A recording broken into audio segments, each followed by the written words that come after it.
Hey, how's it? I'm Dan. Welcome back to Breathing Underwater's Moviecast. I am weird and I have a problem, but at least I'm aware of it. That's something, right? My problem is that I'm one of those people with maybe more than a smidge of OCD where I'm obsessively organized and everything has its place and everything needs to be in its place. And if it's not, it just scratches at the back of my head. It bothers me. And where I'm at with that right now is if you listen to the previous episode, which I know was egregiously long, much longer than I expected or hoped it to be, but as I've admitted many times on here, I am also aware of the fact that I'm a talker and an over-explainer, and that's why I've given myself this long-form format to express my thoughts, however unnecessarily lengthy and verbose they tend to be. I'm hopeful that, at the very least, the fact that I put timestamps on all the different topics and subjects that I cover in my podcast will allow people to skip around and just listen to what they want to hear and not have to sift through stuff that they don't care about if they enjoy my content at all, but not every single thing I decide to include on any given episode. But anyway, if you listen to at least the beginning of that episode, you heard me overly explain, I'm sure, how I decided to take my YouTube short movie reactions and thoughts and do annual or maybe semi-annual roundups of all that stuff over here on this podcast instead of on YouTube, because I found that the recording and the editing, even of those shorts, was eating up time that I really would rather devote to more varied and a little bit more long form, not my podcast length long form, but longer than a 1 to 3 minute short kind of content that I want to make for YouTube. But since the YouTube short and Instagram Reel, TikTok kind of format was my original inspiration for getting my thoughts and reactions out about both new releases in theaters, on streaming, television, but also reactions and thoughts to just anything that comes up randomly, things that I'd never seen before, or maybe things that I'm revisiting after a long time and have new thoughts about and new reactions to. But since I decided to stop doing that on YouTube and move it over here to this podcast, I realized that this series that I had been doing on YouTube just kind of abruptly ended. And I have all these shorts and a playlist that had momentum for a few years, and then all of a sudden I just stopped posting to. And again, because I am obsessively organized and I like to have all things in their place if I can help it, I've decided to take down those YouTube shorts. Not all of them, of course, just the ones that go along with this theme of reactions and thoughts to movies and TV, especially since most of them aren't very visually interesting anyway, in my opinion. It's mostly just me talking to the camera while playing the trailer above my head of whatever it is that I'm talking about. I started trying to do more traditional reaction, like live reaction content. I was just trying to dip my toes into that very tried and true and way oversaturated genre of content on YouTube and social media. But I realized pretty quickly that that's just not for me. It's not my thing. I need time to kind of gather my thoughts, process, hear what other people have to say, and then give a more, what I like to hope is a thoughtful and less knee-jerky reaction and commentary to this kind of stuff. So I'm leaving that stuff up along with all my random memes and parody trailers and other random movie and TV related humor that is more visually oriented, like a little series that I've started where I'm fixing a scene or fixing a plot, and I'll continue to do that stuff as the inspiration arises. But what I wanted to do before I released the part 2, the second half of the year of my 2025 reactions and thoughts roundup episode, is consolidate all those YouTube shorts that I'm not going to be adding to on YouTube that are more in this podcast format where it's mostly me just verbally talking about stuff that comprises when I started this series in 2022 till about 2024, though I didn't have the idea to start recording my thoughts and reactions to movies and TV in audio format for this podcast until a couple months into 2025. So there'll be a couple things that I saw early 2025 at the end of this too. So we'll say it was 2022 to 2024-ish content for this episode. And this is going to be rapid fire because back in 2022, maybe even 2023, I don't remember exactly when they extended it, but when I started this, YouTube only allowed a minute for a short, which takes me back to the days where YouTube only allowed a 10-minute max upload time. And it was such a revelation when it was longer than that. And now it's like indefinite. I don't know. But sometime in there, 23, 24, I don't remember, they extended it to 3 minutes. So the longest that any of these segments are going to be is 3 minutes. But many any of them from the earlier ones are going to be a minute or less. So let's rewind for a second and catch up on stuff you might have missed if you don't follow me on YouTube and have only been listening to me on this podcast. But if you'd like to go check me out on YouTube, that would be awesome. It's youtube.com/breathingunderwater, where I also make music content and adventuring content like e-skating and rock climbing and stuff, which if you follow this podcast at all, that is what the Adventure Cast is an extension of.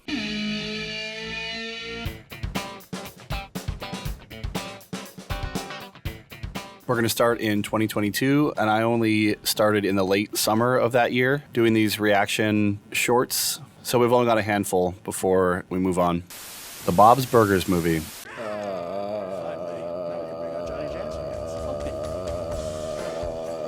It's not that I didn't like it. It was funny. I just didn't feel like it was movie worthy. It just felt like a elongated episode. And also the whole irreverent, offbeat, animated musical comedy thing has been done much, much better like 20 years ago with South Park. So it felt a little bit underwhelming.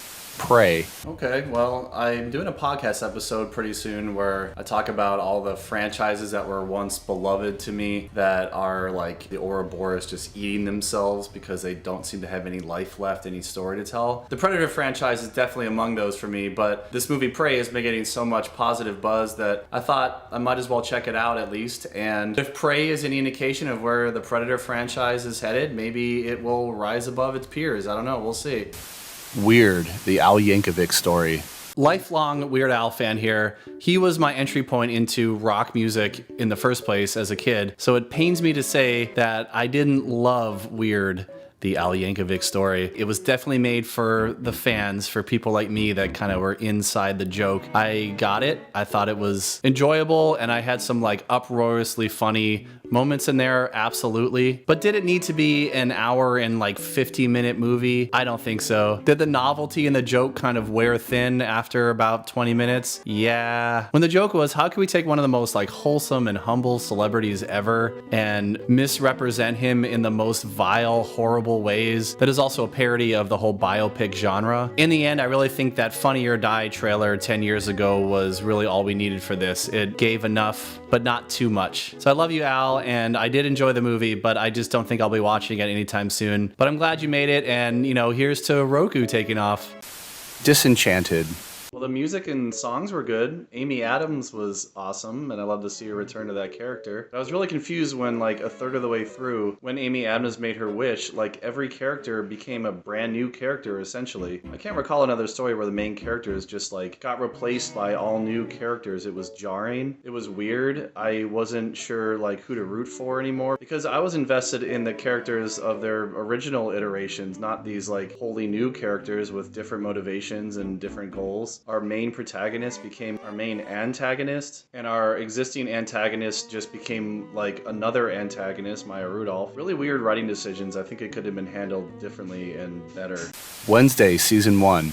I honestly really haven't seen or been interested to even put any time or effort or money into watching any of his stuff like in the past 20 years. So I was pleasantly surprised to find out watching the show that it was a perfect vehicle for Tim Burton to do what he does best. Explore a great quirky, offbeat, macabre, morbid kind of premise with this kind of timeless gothic aesthetic mixed with modern color and flair that creates that weird juxtaposition that a lot of his movies have. But what really stuck out to me and what really carried me through the show and had me thinking about it afterwards is the great writing. I thought it was a really pleasantly, surprisingly well-written show, but I thought it balanced the humor and the serious mystery pretty well. And the biggest part of the writing that stuck out to me was that all of the characters, even the ones that seemed, or especially the ones that seemed like they were going to be just one-note kind of throwaway caricatures, they really took the time and effort to integrate those characters into the story organically and develop them along the way.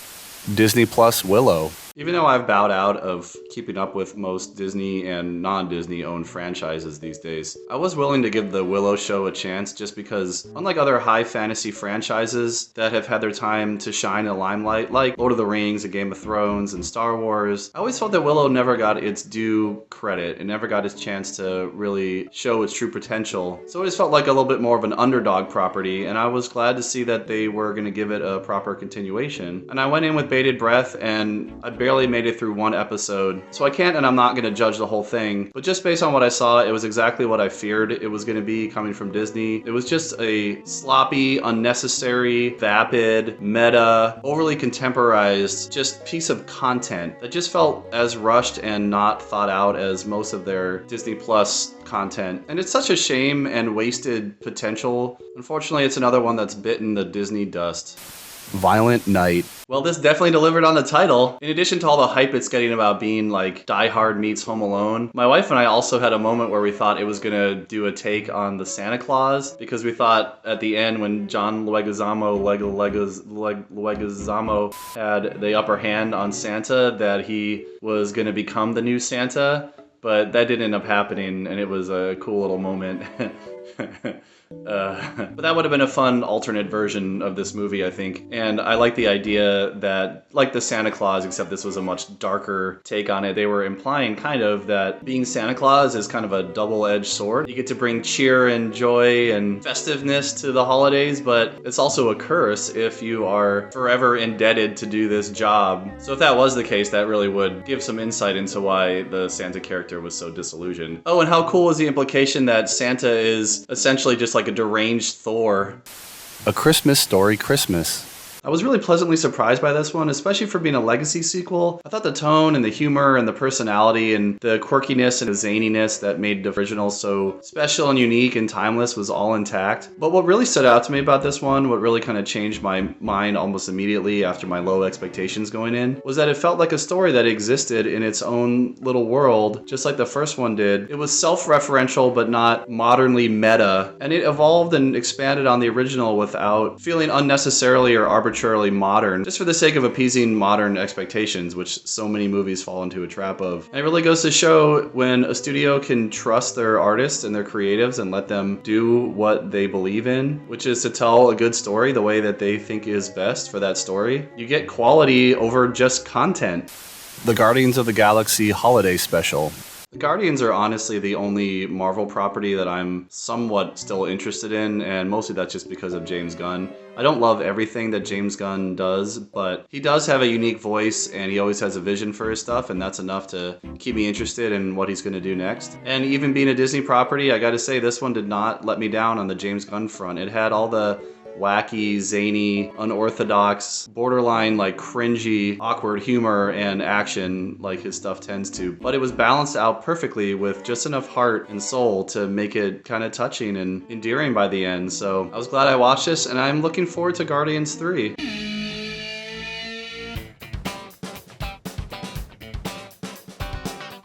2023 was the year where I feel like I really got into my groove with these, so here we go. Avatar, The Way of Water. Like countless people from my generation, James Cameron was one of my main influences to look into film as something more than just entertainment in the first place. But now with hindsight, looking back over his career, with the exception of The Abyss, his output in the 80s and 90s was all rated R, which allowed him a lot of room for taking risks. But now with Titanic and the two Avatar movies, I'm seeing a pattern. It seems like James Cameron figured out the key to global success, generally accessible, mainstream, as wide a demographic as possible, so he can appeal to the largest audience as possible. But everything I've been hearing about The Way of Water is that you gotta see it on the big screen because it looks so good, but that the story and characters are kind of meh. And as amazing as I'm sure the technical feat is that he's accomplished, that's just not what gets me into a movie theater. I want to go for good, well thought out, unique stories and characters. I totally respect that people just want simple escapist entertainment, but when it comes to spending my time and money, I know James Cameron can do better, and I just expect more of him. Picard, Season 3. I'm only one episode in, so I can't speak for the whole thing, but so far so good on Picard Season 3. I never thought I'd be saying this after everything that I've heard about, basically everything that CBS All Access and then Paramount Plus has put out with Star Trek. But I was hearing so many good things about Season 3 and that it's a great send-off for the TNG cast that they never got. As that generation that grew up with TNG as like my Star Trek, that helped lay a foundation for my lifelong sci-fi obsession. If there was even a chance that the TNG cast could get a proper send-off with respect, similar to The Undiscovered Country, then I had to at least give it a chance. I'm looking forward to the rest of the season. Smile.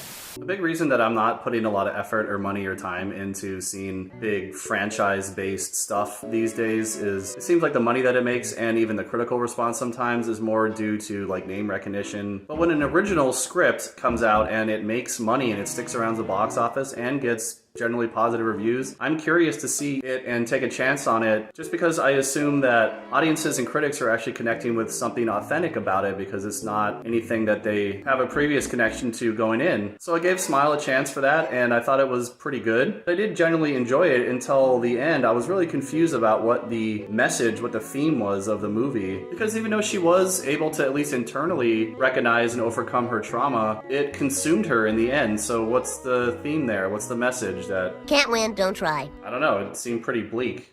Beavis and Butthead do the universe. That was pretty funny. I did laugh a lot and I really enjoyed it. It was just such a carbon copy of Do America that I just didn't feel like it broke any new ground or had any real reason to exist other than to like kind of reintroduce a new generation to Beavis and Butthead, which I have to ask like why, because the generations that's preceded mine has had plenty of their own Beavis and Buttheads that are much more timely and relevant. And I think that was my biggest issue with the movie was that it just didn't do enough with the taking characters from the late 90s and shoving them into 2022. There was so much they could have done with everything that's changed and evolved since like 98, back when I was watching Beavis and Butthead originally. I don't know, I just felt like they glossed over a lot of the potential jokes and criticisms and critiques that they could have done and just focused more on the plot, which really could have been just much more of a device to get them into all these wacky scenarios that they only kind of touched on. Andor, Season 1. So I finally watched Andor after all the hype, which I never thought I'd watch in their Star Wars show again this soon, especially after Obi-Wan. I was definitely of that camp for years, advocating for the fact that they have built a whole universe, and there's a universe of potential stories to tell in any genre, and we need less, fantasy elements of Jedi and lightsabers and everything. But you know what they say? Careful what you wish you may regret. So after like the umpteenth scene about banking politics, empire, boardroom, bureaucracies, but really I would have been more forgiving if it wasn't for the one fatal flaw for me, which was that the characters were just really cold and aloof. I could relate to them, but I didn't feel like I connected to any of them. I just felt like I was kept at a distance from everybody's true emotional struggle. And that's what really draws me into stories. So as well made and acted and written as it was, in the end I found myself hoping for more X-Wings and lightsabers. Black Phone. Yes! That is how you do horror. Yeah, it was uncomfortable. It wasn't the first choice for an entertaining premise in my book, but it actually led somewhere that was interesting. It was so well written to not only be one of the most satisfying hero versus villain showdowns that I've ever seen on film, but to actually build into a great character arc. More of this, please. Nope. I thought Us was frustrating for spilling all the beans at the end and not leaving anything open-ended or ambiguous, but I'm even more frustrated with Nope for seemingly overcompensating and going way the other direction of having huge logic holes that could have been explained at least somewhat. But as frustrating as the last couple films have been, I still am really interested in Jordan Peele's work because he's definitely got a vision, he's definitely got a unique voice that Hollywood needs. And I gotta say, in terms of the horror aspects, I found that sequence where everybody was sucked up and you knew what was going on inside of the thing and then you heard them screaming from inside the house. That was some of the most effectively disturbing horror I've ever seen. So I just think it's time that Jordan Peele gets a writing partner, a collaborator, an editor, somebody to help him kind of bring it all together. Raiders of the Lost Ark. So thanks to those Fathom events, I was finally able to see Raiders of the Lost Ark on the big screen. But like so many movies of that era that were super inspirational and important to me and my generation, they came out in theaters a little before my time. So it's been great to see them how they were originally intended. Like I got to see Aliens and Labyrinth and the original Halloween in the past several years. But getting to see these movies from a bygone era of filmmaking on the big screen at the same time that they're hyping up the 5th installment of the Indiana Jones franchise that I don't know who is asking for. These beloved franchises like Back to the Future and Ghostbusters and Die Hard, Terminator, Alien, Star Wars, nothing like those had ever been made before they came out. They weren't originally intended to be huge cultural franchises, and they had no idea if they were gonna make an impact at all. Now it's like the opposite is happening. They're just banking on nostalgia for those things to try to make as most money as possible without taking risks, and it just shows. Indiana Jones and the Dial of Destiny. I really didn't like that movie? I'll tell you why in an upcoming podcast. Across the Spiderverse. Okay, look, I loved the movie. I thought it was excellent, just as good as the first. But was I the only one that kind of felt the length and felt that it was a little meandering through the middle? Because they set up Gwen to be the main character at the beginning. And in my opinion, it should have stayed that way because she was the one with the more compelling and immediate inner conflict, knowing what was really going on with Miles. She was the one with the bigger character arc. I just think if they had kept her the main focus and in the main point of view, that the stakes would have been more clear and immediate. The plot would have been just a little bit more driving and focused. And yeah, you wouldn't have the big plot reveal later, but it would still have that emotional gut punch, especially when Miles found out. So maybe that was all intentional, and the third one is going to show why they made all those choices, but for now, I just feel like Gwen should have been the main character. Dungeons & Dragons, Honor Among Thieves. Though I adore more focused fantasy like Harry Potter and Lord of the Rings, I'm usually kind of wary of broad general fantasy because like literally anything can happen at any time and it just affects the tension and the stakes for me. That's why even though with a general consensus that D&D Honor Amongst Thieves was a good movie, I wasn't rushing out to see it because it just looked kind of generic and cliche to me. But I did give it a chance and I'm really glad to say that it was awesome. It was fun and zany and inventive and creative and just super entertaining. But what I really appreciated most about it was the tight script. Even though it was a big, broad fantasy world with new rules and ideas being introduced all the time, the story and the characters were small scale and focused enough that it felt consistent. And I was just so impressed that everything that was set up at the beginning, even small little seemingly not important details, were paid off by the end. And you could tell that the writers just took their time to craft a really good script. So more of this, please. Guardians of the Galaxy, Volume 3. With the exception of Guardians 1, which I think was just a perfect balance of all the James Gunniness, and it's just a great movie on its own. I felt the same about Volume 3 that I have with all of his other movies and TV shows, where there are absolutely hints of greatness, and overall it's really engaging. But it struggled to keep up with that greatness because of all James Gunn's troll-like tendencies with either like everything having to be a joke, or way on the other side of the spectrum, gruesome horror content just to get a reaction. What really stood out to me about this one though was how such a dark, gross, weird, uncomfortable, but also farcical kind of movie could prove to be Disney's like most successful output after so many bombs and box office disappointments. This is just more proof that risks and vision pay off over playing it safe. But the question still lingers, is this really the right guy to reboot Superman and the DC Extended Universe?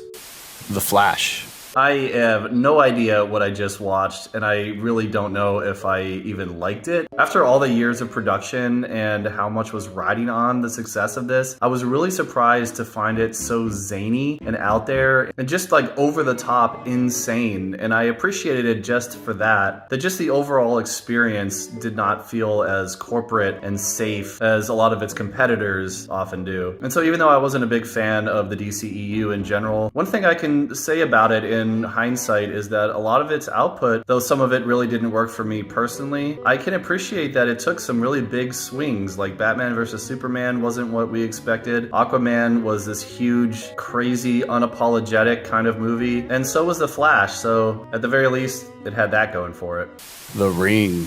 So I didn't rush out to see The Ring when it first came out because it was so overhyped and everybody was saying like how terrifying it was. And when I finally saw it, I knew that it wasn't going to live up to that hype. And I was especially disappointed with how I felt that it was mismarketed, at least word of mouth, for being a horror movie where it was really more of a mystery thriller with a few shocking, horrific moments here and there. And of course the underlying story. But so I haven't revisited it in like the 20 years or so since I saw it last. And my wife and I decided to watch it recently to kick off our Halloween viewing season, and one thing that really stood out to me about it is how it's like the ultimate troll movie. By the end you realize that the whole plot doesn't really matter, that everything that the characters tried to figure out and struggled for was all for naught, that the malevolent force didn't care about being appeased or anything. It was just gonna do what it was gonna do. Good on you, movie, for sticking to your guns, not trying to satisfy your audience.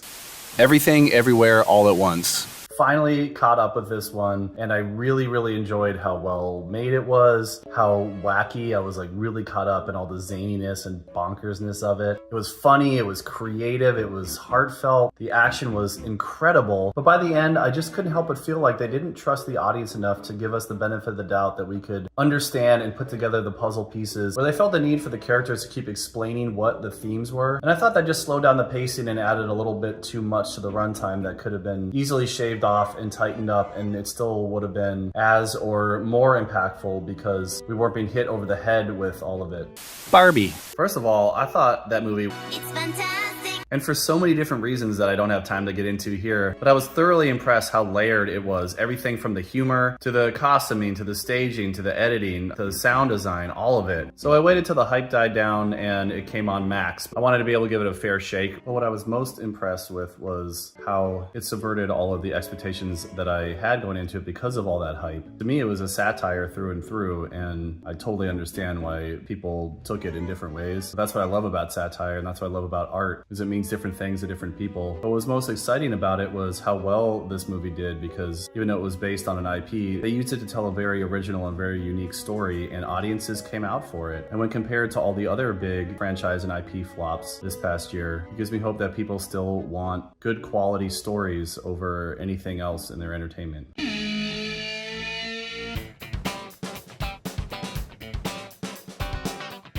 So 2024 was when I really went all in on this, and I made so many, sometimes several in a month, that I overwhelmed myself with the whole process, and that is what led to me ultimately transitioning this kind of content into this podcast. Godzilla -1. Lifelong Godzilla fan here, but I haven't seen a Toho movie in a really, really long time. I have not been impressed with the American output. But for months now, I've been hearing the hype and having the recommendations to go see -1. And I finally got the chance, thanks John, on the night before they pulled it. So it was -1 minus color. Though I did find Godzilla really kind of to be the least interesting part of the overall movie. But other than that, what really stood out to me about this movie was the script and the set design, and aside from the special effects and everything they were able to pull off with that small budget that it's reported to have, it was that like synergy between what the characters were going through and how they visually pulled that off, how they represented it, and just all of like the little heartbreaking and then heartwarming moments sprinkled throughout. Such a wonderfully written and executed character story. Ghostbusters Frozen Empire trailer. I did a more in-depth podcast when Afterlife came out, but suffice it to say for now, I didn't think that movie deserved all the hype that it got, but it did resurrect the franchise. And the original two movies were so important and influential to me that I am holding out hope that there can be another good Ghostbusters movie. And I was excited to see that they're going to utilize the OG cast more than they did in Afterlife. But come on, guys, you had your movie to nostalgia bait us back into the franchise, but I am so tired of them relying on Stay Puft Marshmallow Man and Slimer and the Ecto-1 and all the things that they think that makes Ghostbusters Ghostbusters. But what makes Ghostbusters Ghostbusters is a cast of really great, funny, engaging characters that find themselves in a situation where they can make a living fighting ghosts. That's what Afterlife was lacking. So I really want the new one to be great, but they already have me rolling my eyes with the tired, played out nostalgia. Avatar: The Last Airbender on Netflix. Well, I only got through half of the first episode, but I saw all I needed to know, that it wasn't going to be worth my time or energy to finish the whole series. And it's a big bummer because I really wanted to like it. I was holding out hope that it would be worth putting the time and money into reimagining it for live action. But unfortunately, even though I know a lot of the child actors are brand new and they'll probably get better over time, it nevertheless broke my immersion with their just really stale, wooden, unconvincing acting, so much lazy exposition and dialogue, and the CGI is so noticeable. And it's so ironic because they're adapting an already animated show and half of it is computer animated, so what's the point? But also putting that up against the live action characters, it's just so uncanny. And then the try-hard, overly and unnecessarily grim and gruesome tone. I didn't need to see a guy burnt to a crisp to know that the Fire Nation is bad. Dune Part 2.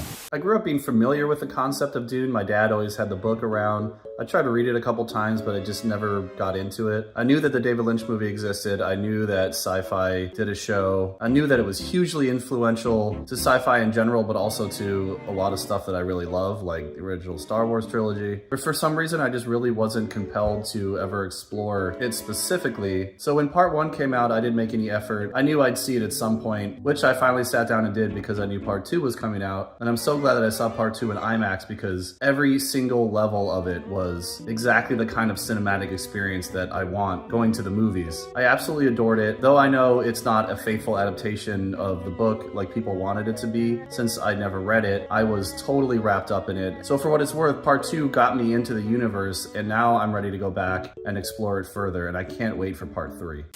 The Crow First Look. As an adult, it hasn't occurred to me for some reason how foundational The Crow was and is to my passions of music and movies until I saw this, which gave me immediate PTSD vibes of this. Honka honka! And I was about to stubbornly write it off as not worth my time, but I did a little bit of research, and hearing that it's not meant to be an adaptation of the original film, but going back to the original graphic novels. Because this IP is so important to me, I've decided to not be a curmudgeon for once and give it a chance and go back and read the original graphic novels and go into this movie with an open mind, and knowing that this project has been in gestation for so long, and the fact that unlike a lot of remakes and reboots and reimaginings and everything that don't happen that get announced, the fact that it's still coming shows to me that there's somebody with passion and dedication behind it, so I'm cautiously optimistic.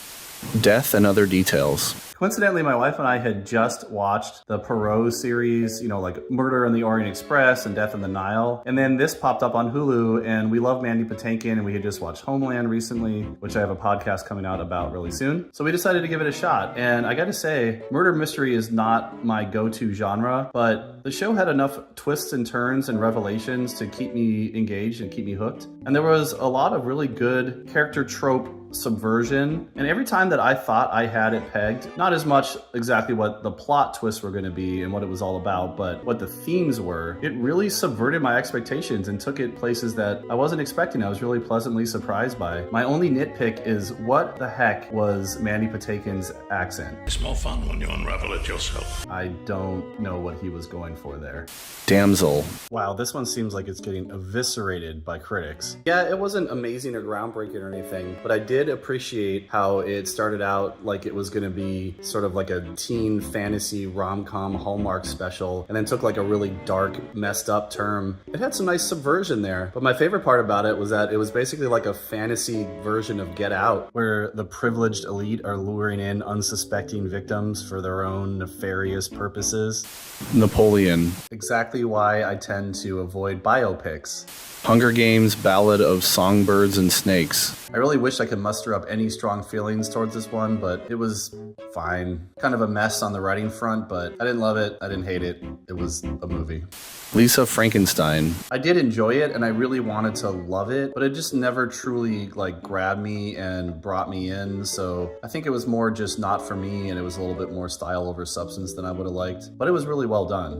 Alien Romulus trailer. I just said this about Ghostbusters, and now I'm seeing it again. Showing us recognizable stuff, yes, may bait us nostalgically, but it's not enough anymore. Usually the final product isn't worth it. Yeah, there's a xenomorph, and there's face huggers, and there's a pulse rifle. I don't value it. I'm not nostalgic for all those things because they simply exist. It's because they existed in really good stories and movies at one point. And I love those movies with those things in them. Now, it seems like they're doing with the Aliens franchise like they did with Predator. They're trying to go back to basics and everything, and that's fine. But just based off the trailer alone, this trailer showed us absolutely nothing that we haven't already seen before. Whereas, at least with Prey, its marketing gave us at least a little bit of insight into the change of setting and story and characters. Maybe this movie will be amazing, but I am sorry, I'm not taking the bait yet. Thanksgiving. Never really been much of an Eli Roth fan at all, but I was talked into seeing this one, and I'm really glad I did, because even though it had a lot of really bad dialogue and a messy script that set up a lot of plot elements that just didn't go anywhere, didn't get paid off, and some really questionable acting, man, was it fun. I can't tell you how many times I jumped on my chair like, whoa! And I was actually really bummed when the bad guy's not really dead ending trope happened,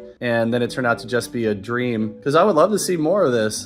The First Omen. Joining the ranks of prequels that are way better than they have any right to be or were expected to be, like Ouija Origin or whatever and Annabelle Creation, is The First Omen. To me, it was everything that a good prequel should be. It nailed the tone and the style and the atmosphere and the aesthetics and the sound design and the costume and the music. It was relentlessly tense and disturbing. Super, super effective. I really enjoyed it. The only thing holding it back for me was the restraints put on it by the nature of it being part of a bigger Omen franchise. And so they had to stop the movie a couple times to just like exposit the bigger franchise lore and what it was leading into. So that was the only thing that really kind of killed the momentum here and there for me. But otherwise, I thought it was like surprisingly good and definitely worthy of being a prequel to such a classic movie.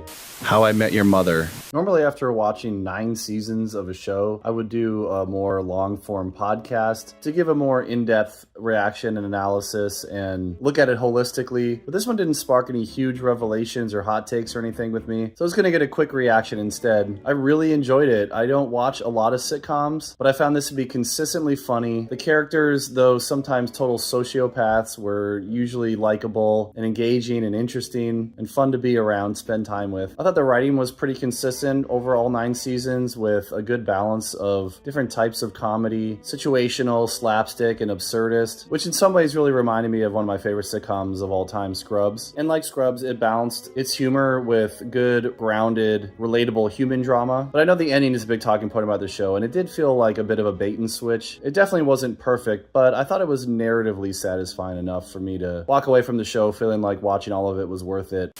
The Abyss. I'm of that generation where James Cameron's pre-Titanic work was a huge foundation and inspiration for me to explore the craft and business of film. And I always loved The Abyss. I just never owned it for some reason, and I didn't return to it as often as Terminator and Aliens. So thank you, John, for the movie night and getting to see the new 4K release or whatever it is. But looking at it now in hindsight of Cameron's work and legacy, it really stood out to me, the groundwork of his lack of subtlety and just beating you over the head with his environmental and socio-political messaging. At least in the cringy Avatar movies, it's part of the story. But in The Abyss, it's just really tacked on at the end. And honestly, if I was the one having originally wrote it, or if I were to do like a remake of it, I probably would cut the aliens completely. As inexorable as sci-fi is to James Cameron's legacy, just looking at it from a purely story standpoint, the aliens are superfluous, and there's so much happening already in the story with the characters. There's so many characters. The aliens are just really kind of distracting.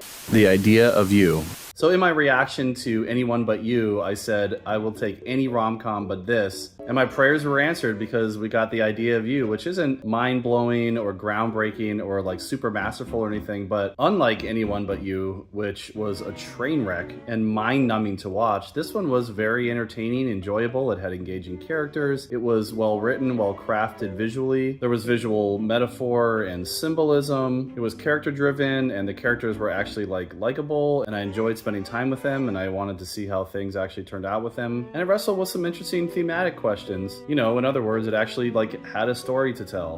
The Holdovers. Finally caught up with this one after all the buzz last awards season, and I thought it was a really good, solid, character-driven dramedy that we've come to expect from Andrew Payne. But what I found more interesting about it was this whole trend that I've been seeing lately, because I just saw The First Omen last month, where filmmakers aren't only using the costume design, set design, and non-diegetic things like music choices, putting a vintage studio logo at the beginning and things like that, but they're now using more production and post-production techniques to make it look like it was filmed when it's set, with a more analog film grain kind of feel and not looking HD digital. I don't mind this as a viewer at all. I think it's really cool. But it does beg the question in the back of my philosophical mind, is it kind of like inauthentic or cheating in a way? Because if you reverse that, does it really add to the believability or authenticity of a period piece if it looks more like it was made in that time? Or do things from that time only look that way because that's all they could do? Case in point is what George Lucas did to the special editions of Star Wars.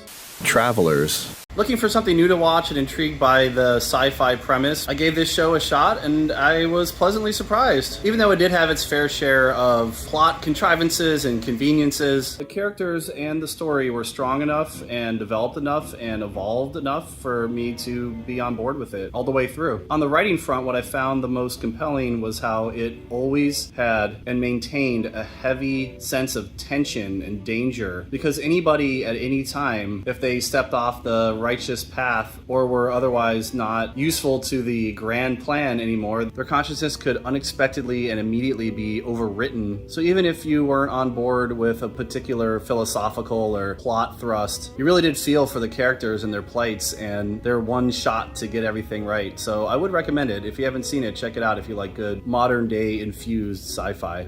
The Neverending Story. Yeah, I'm obviously that generation where my childhood was totally ruined by movies like The Neverending Story, and I haven't watched it in a really long time. So when the opportunity came up to see it in theaters because of its 40th anniversary, I'm old. And what a great way to revisit a movie like this, because I never got to see it on the big screen. And it was just such a celebration of everything visual effect-wise that was tangible. The costumes, the makeup, the puppetry, the landscapes, the gorgeous matte paintings, even the green screen. Like, so much of it was so campy, but in the best ways. It still retains so much charm, and I think even more now that we've had 40 years of movies in between, and we look back on the ones that were made before the digital revolution, and they just retain this magical charm and tangibility that you just don't really have anymore. And yet, was I able to get through the rest of the movie and not be completely destroyed by the swamp of sadness scene? No!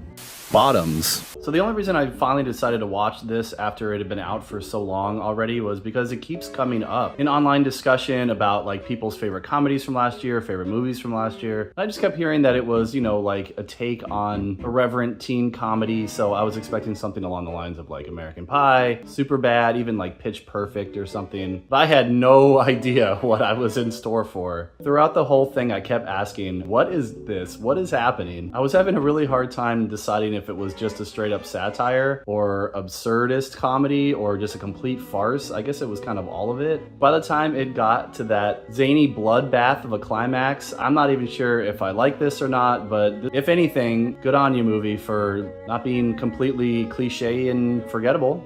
Deadpool and Wolverine. It was exactly what I expected. It was entertaining enough, it was fun, it was dumb. It was a novelty to see some of those Fox legacy characters back for cameos, but I just really had trouble getting on board with the whole premise and staying engaged on any kind of deeper level. One, because of how badly the MCU has botched the multiverse as a storytelling device, like with how they just yanked in some arbitrary Logan character from some alternate timeline, just like they did with Thanos in Endgame, where it's not the same character that we as an audience or the characters in the show know and love or fear, so it undercuts the emotional stakes in general. But it also didn't work for me because its emotional core was piggybacking on the same emotional core from Logan with Wolverine's relationship with X-23. Their relationship was severely underdeveloped, and then X-23 showing back up unfortunately just rang hollow for me. I also didn't buy Wade's cliche off-screen breakup with his girlfriend.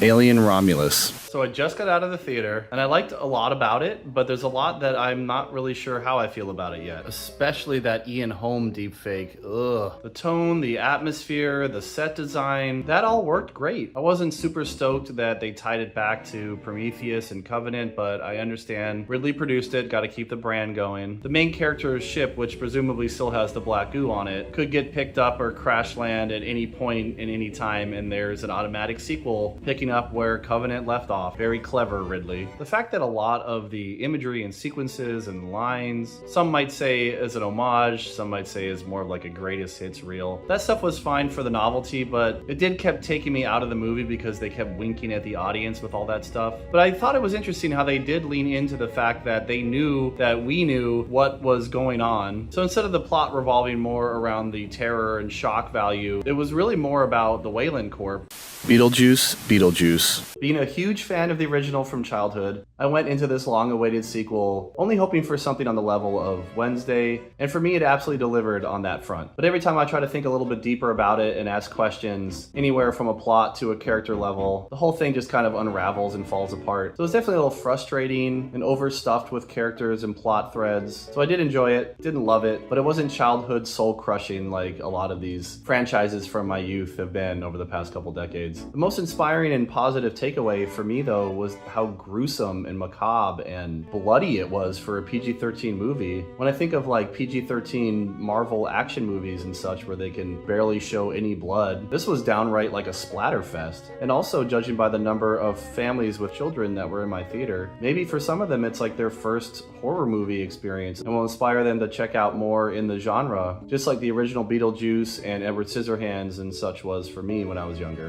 Rogue elements. Even though I don't always agree with the Critical Drinker's takes, I do find him really entertaining, and I really liked his philosophy going into this project. So I decided to back his Kickstarter, and it premiered last night for us backers. And even though political, spy, espionage, Tom Clancy kind of stuff isn't really my preferred genre, and this didn't really break any new ground or barriers in that genre, but there were enough little hints and glimpses of deeper character stuff going on that it did have me intrigued to know more and experience more. Maybe read his books, but definitely watch more if he has more output on screen with these characters. But otherwise, I love a good action, and it definitely delivered on that front. The action was really solid and sometimes pretty thrilling, very visceral, great interplay between how it was shot, how it was choreographed, and the blood squibs, sound effects. But otherwise, I was really impressed about just the general high production quality. It felt on par with something of its ilk that you'd see on streaming. So yeah, when it gets released to the public, I would recommend it, and I'm curious to see what happens next with these characters, this world, and these creators.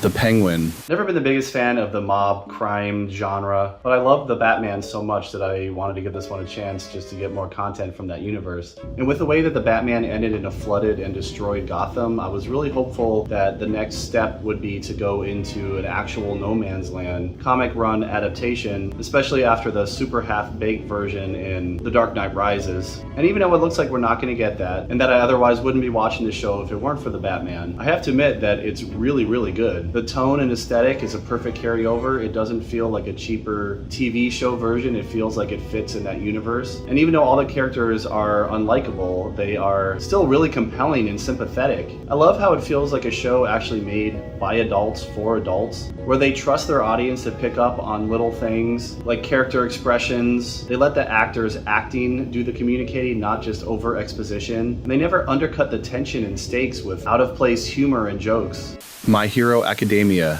you're next. So I've done some podcasts recently where I go into a lot more depth and context about how I'm not and have never been a big fan of the shonen style and tropes of anime storytelling. So it shouldn't come as a big shock that I didn't see any of the show before watching this movie, but my son really wanted to see it. I haven't seen anime on the big screen in a long time, so I gave it a shot. And though it didn't break any new ground or convince me to come and start watching all the shonen or even the show really, it was a lot of fun. The animation was pretty awesome, and seeing it on the big screen definitely helped enhance the spectacle and the kineticism and the energy and the zaniness of all of it, which was definitely enhanced by how much my kid was just eating it all up, where to me it often feels more like a leveling up action or fighting game more than an actual like story and narrative. But my son was not happy when I pointed out that this was very reminiscent of X-Men, because no way, Dad, they're nothing alike, even though in a world where people are born with powers and they go to school to like hone and explore their powers and team up to fight powered villains. But I explained to him that I'm not at all saying that they were like ripping off of that. X-Men wasn't the first to do that kind of thing either, I'm sure. So I used the teachable moment to explain about homages and art and inspiration, inspiring more art and inspiration. My biggest takeaway though was, if you want to have a clue about what's actually going on in these anime movie installments between series releases, you gotta watch the series, because I could follow the plot just fine, but I had no idea who all these people were and the bigger relationships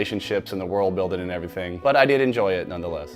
Inside Out 2. Yeah, I only caught this one the other day when it premiered on streaming, and as fun as it would have been to catch it in theaters with its runaway box office success, I could tell that it didn't need my extra ticket to really make a difference. And I'm really glad that it put Pixar back on the map and revitalized Disney Pixar, because it deserved it. I think we were all wondering if Pixar still had it in them, and they definitely do, though I don't think that they took as big a downturn as a narrative has been for the past few years, because they have made really solid entries entries like Soul and Luca, but like most people, I was really wondering if they could be theatrically viable anymore. So I really did enjoy this one, though not as much as the first one, largely because it had smaller stakes. In the first one, Riley's life was put into complete upheaval and she put herself in almost direct danger when she almost ran away. But this one was really more just about the emotional stakes. And it made me realize that if they're going to keep making these, even though Disney Plus does not have a good track record with its original programming for the most part, I could still see this series continuing more as a TV show than theatrical releases, just because the format of learning about and integrating and dealing with new emotional experiences continues through every stage of human development. So there's endless amounts of stories that they could tell, like Riley goes to college and Riley graduates and has to live in the real world, and then she has her first major relationship and maybe she gets married, has kids, all that kind of stuff. Yeah, it would be a little repetitive, but this movie already was compared to the first one. But just like both movies, continuing a series in the life of Riley and her emotional psychology development is universally and endlessly relatable.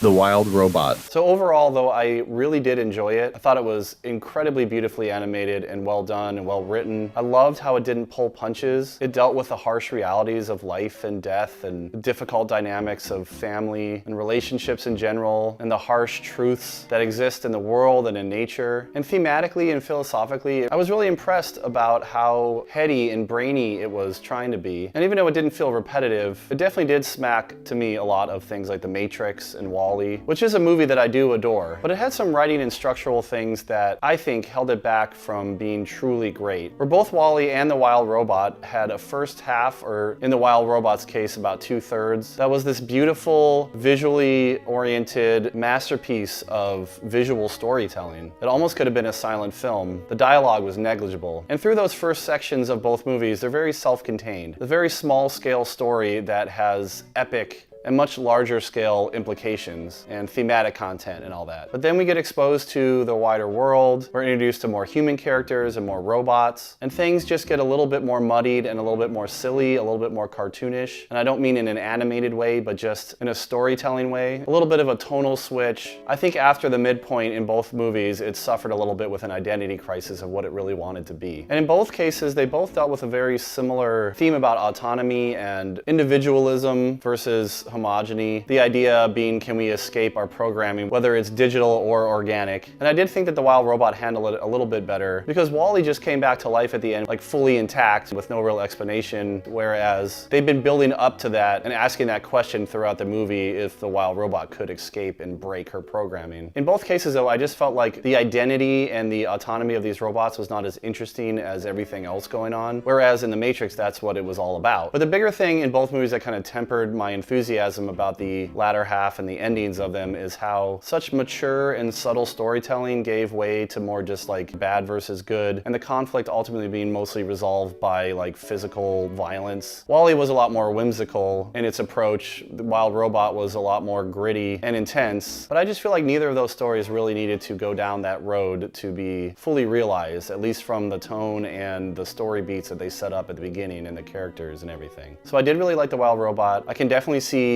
how it's going to become an instant classic. Overall, it's much more mature and thoughtful storytelling than most of its brethren. But I just wish that these writers and directors and studios can trust their audience enough that they don't need a big battle at the end of all of these movies to make it feel impactful. The Crow. So last spring I did a short reacting to the initial marketing photos for the Crow remake that came out last summer, and I tried to have an open mind, and I was planning on seeing it at least to give it a fair shake. And even though I had very little reason to believe that a remake 30 years later would be any good, when I considered how important the original was for me and my adolescent identity process, because I saw it right as I was exploring and being exposed to rock and alt and I guess you could say kind of counterculture that was largely inspired by and created from the music that I was discovering and being exposed to at the time in the mid-90s. And for a lot of us from my generation, that movie was the musical and aesthetic template of that era. It's also just an excellent film that juggles so much from its style to its intensity, seamlessly integrating humor into such a dark world and the material. I hadn't thought about it for a long time, but I've come to realize that that film is just as influential and inspiring to me as things like Star Wars and Jurassic Park and Back to the Future and Ghostbusters, Terminator, Aliens. So I wanted to hope at the very least that the remake would at least be respectful of its predecessor and maybe give us a little bit of a unique unique take on the material, but I'd also had never read the comics, so I took this opportunity while I was waiting for the remake to come out to check them out and see what inspired such an amazing original movie. So I started at the beginning and I read a good number of the runs that went well into the late 90s and early 2000s, and as much as I really admired and enjoyed the beautiful and gritty artwork and illustrations, though sometimes I found it a little confusing because it was so dark, it was kind of hard to visually see what was happening. I also just didn't really connect very emotionally with the material because it was much more about mood and atmosphere and its thematic content as opposed to more specific character and character relationship development. So reading the comics really made me appreciate the original movie even more on an adaptation front because they took this very cinematically styled thing, but they gave it so much heart and soul and really fleshed out all the characters and the world. And I just gotta say that one of my favorite changes that they made from comic to film was that they made the crow not talk, because I think that's one of those things that would have just been really hard to pull off without it being really silly. And I think it was really smart that they just decided to make the crow's communication more implied and visual. So once the reviews started coming out for the Crow 2024, I immediately lost any interest in seeing it, even just to form my own informed opinion about it. After all these years in development, I'm not sure why they decided to go in the directions that they went. And maybe someday I'll catch it on streaming just to see for sure. But for now, I'm glad I didn't waste my time. With all the bad sequels that were made after the original, I didn't see any point in adding one more disappointing entry to this franchise. Furiosa.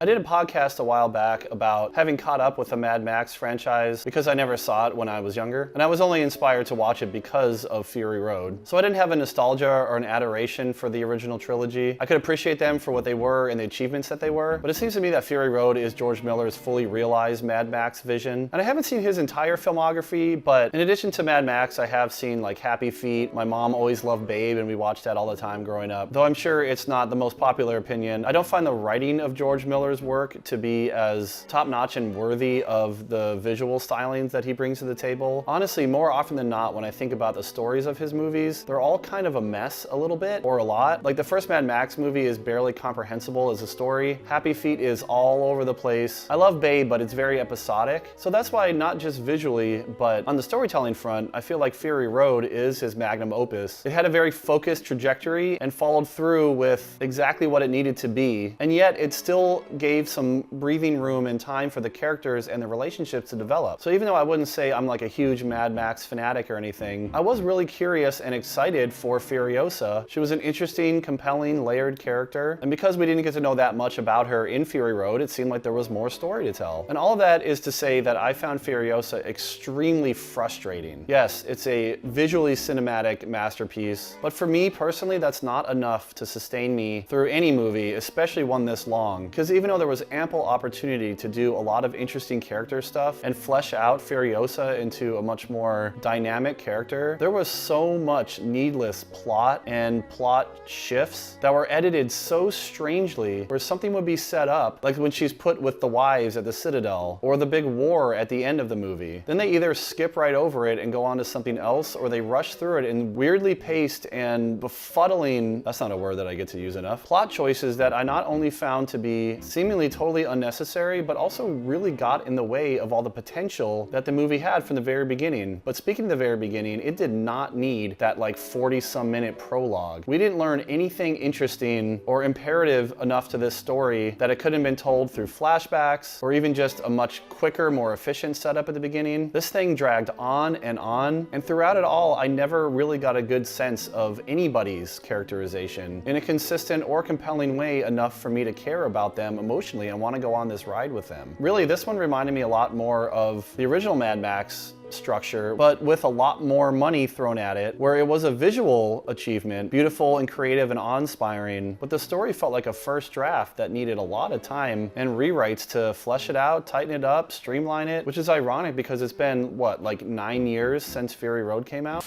The Mike Flanagan Netflix shows. The Haunting of Hill House. Excellent mix of creepy, supernatural haunted house, mixed with great, compelling character drama, family dynamic stuff. The Haunting of Bly Manor. And though a little bit slower, I would have said the same thing about this one for the most part, except that last couple episodes really dropped the ball. They spent all this time developing the mood and mystery around these characters and the setting that they were in, only to give us a couple of really boring and uninspired exposition episodes that, even with all of their explaining, still left left so many questions that I think it would have just been a much better show if they had just stopped it before they tried to explain any of it. Midnight Mass. But I loved the setting and characters in this one, and even though a lot of the mystery and tension was dissipated a little bit when the monster came in and it got a little silly, I found this one to be thematically very rich, and I thought the characters were so well written to embody those themes. But unfortunately, it did drag for me at points, and a reason that I'm probably not going to watch it again anytime soon is because I thought the monologues were really indulgent and unnecessary and unnatural, and they took me out of it. I appreciate the experiment with that, but I don't think it paid off. The Midnight Club.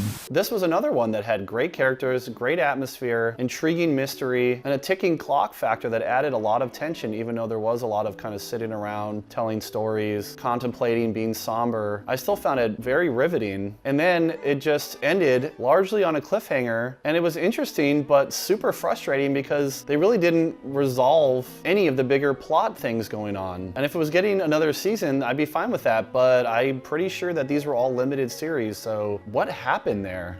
The Fall of the House of Usher. And I just finished this one last night as of recording this, and it definitely upheld the Flanagan dynamic that he's shown us he's pretty masterful at, telling pretty dark, character-focused, relationship-oriented stories with a lot of interesting atmosphere, creative visuals, and creepy, supernatural, jump-scary kind of moments. But other than Hill House, I felt that this was the most fully realized one compared to the other shows because it paid off everything that it set up, and even though all the characters in this one were particularly deplorable and disgusting human beings for the most part, since they broadcast that very clearly going into it, it had a different kind of satisfying narrative structure to it where you knew what was going to happen but you didn't know how. And man, when Flanagan gave it to you, it was some of the most disturbing imagery I have ever seen. I've seen the majority of Flanagan's work, and this is some of the most extreme stuff that he's done yet. So I'm really curious to see where he goes next, what kind of projects he sinks his teeth into. I just hope that as he continues to push the visual boundaries of the genre, that he also continues to refine his writing, because as I've said so many times, at least for me, good visuals can't outweigh or cover for sloppy, rushed, or lazy writing.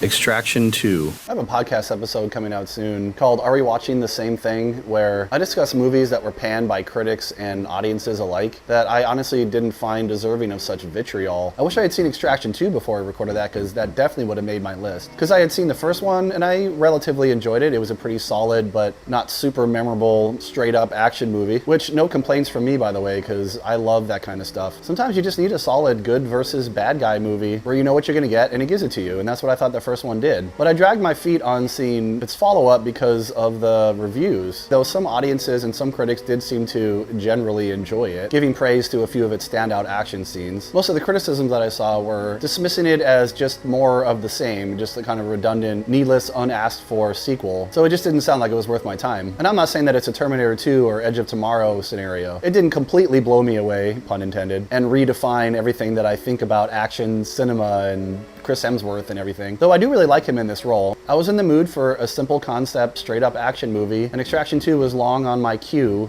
Remember when Netflix called it that? So I decided to give it a chance despite my preconceptions. And not only was it as solid, with great choreography, camera work, effects, creative scenarios to have death-defying action happening in, like when they're on that glass overhang, or the absolute chaos of trying to get out of that prison riot courtyard. I personally thought it surpassed the first one in every single way because, like I said, I thought the action was a step up from an already pretty good action movie, but more so, it took some twists and turns and took the time to have some quiet moments and develop the characters a little bit and their relationships. The first one did not do that so much. It gave little glimpses here and there, but this one took what was set up in the first one and fleshed it out. It made me care, it made the characters relatable, and I thought it was also really smart this time to tie this back into personal stakes with Chris Hemsworth's character. I thought it did everything that a good sequel should, and unlike the first one, by the end of this one, I was hoping to see more, and I just looked it up and it looks like Extraction 3 is in pre-production. So that one's even as good or maybe a little bit better than this one. We may have a action trilogy that hopefully will get the credit that it's due someday.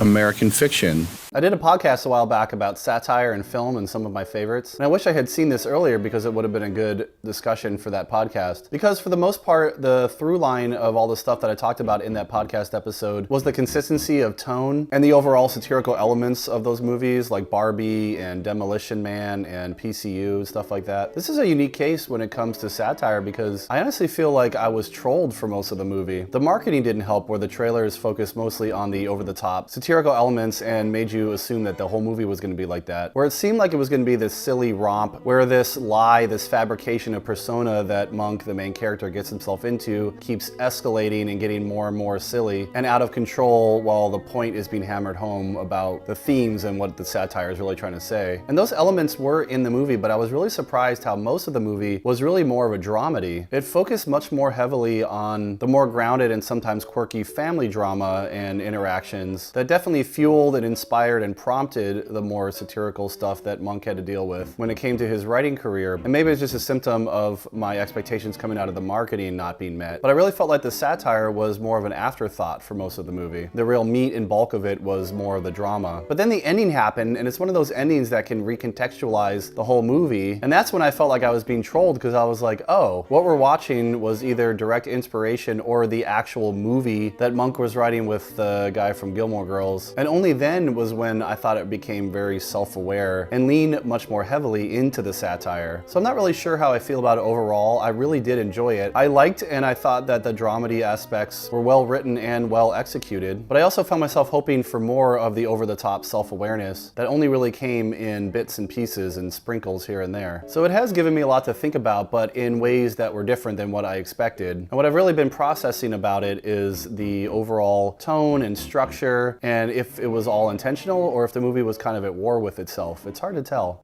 The Secret Garden. So my introduction to The Secret Garden, as I'm sure it was for a lot of people of my generation, was the 1993 movie. And even though I did read the book years later, and I did enjoy it, that early 90s film is always going to be the definitive iteration for me. Because though I know the book is the source material, I found the movie to just be much more impactful and compelling and structured and focused. And because I love this story so much, I was wary about seeing a remake, which is why I only caught up with it recently. But having read the book, I knew that there was different aspects of the story and sort of different tones and dynamics that could be explored. So I was happy to see, upon finally sitting down and watching the 2020 version, that they did take a different direction. It didn't feel redundant and just another needless, soulless cash grab remake kind of situation. It did feel like the filmmakers wanted to explore the more fanciful, whimsical, magical aspects of the book that was largely not included in the 93 film in favor of it being more grounded. And yet I thought it did a good job also balancing some of the darker sides of the story where all these characters were affected by the recent war and all the trauma they had been through and how their collective losses had affected them differently. I appreciate it when family films don't shy away from the hard truths of life, because those are things that families have to deal with. And I also appreciated that the characters were given their own dynamic characterization. They were interesting and unique enough to not feel like carbon copies of what's come before. And though I still think I prefer the other one, I'm glad to have an alternate version that has its own voice and found its own path. I think both films are worthy adaptations of the book, and they make great companion pieces just for anybody that loves this story in general. Krampus. I know I'm like a decade late to this one, and I meant to see it when it first came out, but I just never got around to it for whatever reason. But I was looking for something to kick off the holiday season a little bit outside the box of the usual Home Alone and Die Hard. And I came across this on Max, and I was fully expecting a super campy B-grade, just kind of straight up monster movie flick. And not that it was like super deep or layered or full of rich three-dimensional characters or anything, but I was pleasantly surprised that it did actually take its characters seriously. Even some of the actors in there that are more known for like their absurdist comedy parts. They played like actual real characters with motivations and relatability and a little bit of growth and development. And even though it probably should have been R, so it could have actually had some real scares and some real dread and intensity behind it, I still think that its tone was very consistent and its sincerity worked better than the camp that I was expecting. Because I love B-horror movie camp, but when the characters are all totally expendable and there's like no emotionality to anything that's going on, it is pretty forgettable in my case. So the fact that I was watching like a movie that was taking itself seriously made it more memorable and enhanced the experience for me. I also totally forgot that it was made by the guy that did Trick or Treat. And I kept commenting throughout watching it that the practical effects were amazing and super fun, and even though some of the CG effects, like with the little gingerbread men, were really noticeable, it was still minimal enough that it didn't take away from the experience too much. much. But yeah, I mean, maybe it was just because my head set my bar so low, but I did really enjoy it. And I can see this becoming a mainstay holiday movie in my household because it does exactly what I prefer when it comes to Christmas content, a la Die Hard, Home Alone, Nightmare Before Christmas, Kiss Kiss Bang Bang. Stuff that isn't so much full of pretense and platitudes, but actually isn't afraid to show the dichotomy between the more prepackaged, clean, and safe culture and expectations around these holidays, and the darker, more sinister side that was born out of things like its pagan origins. I think that's why Halloween is my favorite holiday, because the gloves are off, there's no pretense. You can enjoy it any way you want. It can be dark and scary and brooding, or happy and joyful. And I guess that's why even during the winter holidays, when everything's supposed to be bright and joyous, I had to keep a little bit of the honest darkness of Halloween inside.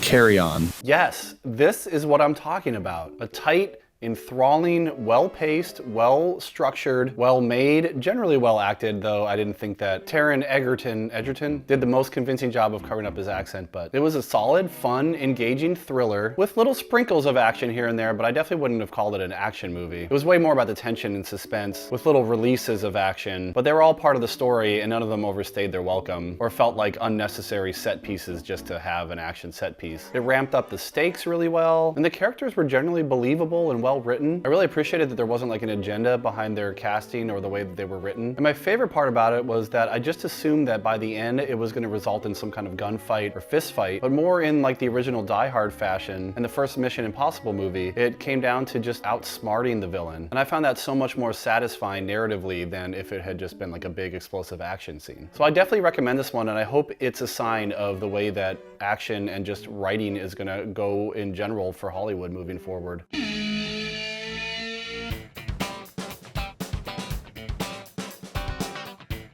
And like I mentioned at the beginning, it wasn't until a month or so into 2025 when I had the idea to move my YouTube shorts of movie reactions and thoughts over to this podcast. So here's the couple shorts that I did before this podcast previous episode, 2025 Roundup Part 1. Dune Prophecy. So as I said in my Dune Part 2 reaction short from last spring, as much as I am a sci-fi fan, I for some reason never read any of the Dune books or saw any of the film or TV adaptations before the new one. So though I know there's a lot of controversy out there about whether or not Denis Villeneuve did a good job with his versions, just taking them at face value, I found his versions to be pretty great and they got me into the universe. By the end of Dune Part 2, I found myself interested in the Great Houses and the Imperium and Spice and the Bene Gesserit and how all those pieces of that story puzzle play off each other. And I found myself particularly interested in the whole Bene Gesserit lore. I thought they were really interesting and really subversive, and that there could be a lot of exciting stuff to explore with them. So I was excited when I heard that Dune Prophecy was going to be about the Bene Gesserit. And I did watch the whole series, and I was generally interested in what was going on. I was particularly impressed that even on a TV show budget, which I know have skyrocketed to film budget levels in more recent years as opposed to that separation that they used to have between mediums. But still, I thought that the visuals, the effects, the cinematography was all really good, polished, and fit nicely into Denis Villeneuve's aesthetics. But otherwise, what a slog. I kept kind of waiting for the show to start. It kept building up and setting up things, and then every once in a while something major would happen, but the plot never pushed forward like I was hoping for. There were so many characters, maybe too many, but by the end of this season, I realized that this whole season was just set up for season 2. It didn't seem to have its own arc to tell its own story. And it was interesting watching this right after The Penguin because it took that time slot on Max. Because everything I just said critically about Dune was opposite about Penguin. Not only did The Penguin aesthetically and tonally fit into Matt Reeves' The Batman world perfectly, and not only did it set up a lot of great stuff for either Batman Part 2 or maybe Penguin Season 2, we'll see what happens there. If any of it does, please James Gunn, don't pull this. But it was a immaculately told, perfectly realized, self-contained season of television that felt like a full and complete story in and of itself. I don't know, Dune was okay, but I think maybe The Penguin just set the bar way too high. High potential. So I'm not usually into crime procedural kind of stuff, and I only gave this one a shot just because Caitlin Olsen is in it. And I've seen her in smaller bit parts here and there, starting way back with like Coyote Ugly, but I don't think I've ever seen her play a fully realized, actually well thought out, dimensional character. And that's no shade on Always Sunny. That is like by far one of my favorite shows ever, probably my favorite favorite comedy show ever, but none of the actors in it are actually playing like real characters. They're playing cartoon caricatures. And of course I've seen Charlie Day here and there and stuff. And I did try to watch AP Bio because Glenn Howerton was in it. But in both of those guys' cases, I feel like everything that I've seen them in outside of Always Sunny, they're just playing a version of what they do in Always Sunny. And that's what I expected in High Potential from Caitlin Olsen. But I was really pleasantly surprised to see that she has acting chops. It only took me an episode or so to kind of let go of her sweet D visage and get immersed in this completely different tonal world and totally buy her character's quirks and humor, but also the drama and the humanity and the sincereness that she brings to the role. I've been really impressed so far. And as crime procedurals go, this one definitely has a little bit more personality, cheekiness, and whimsy that keeps a lot of the otherwise more rote information dumps exciting and interesting and engaging. Reminds me a little bit of Scrubs in that regard, just not as farcical. So yeah, I'm hooked, I'm in, I'm excited for the season to return. And I just noticed that Caitlin Olsen was in some other show that's on Hulu right now that I had never heard of before, so I'm gonna go check that out after I finish this season.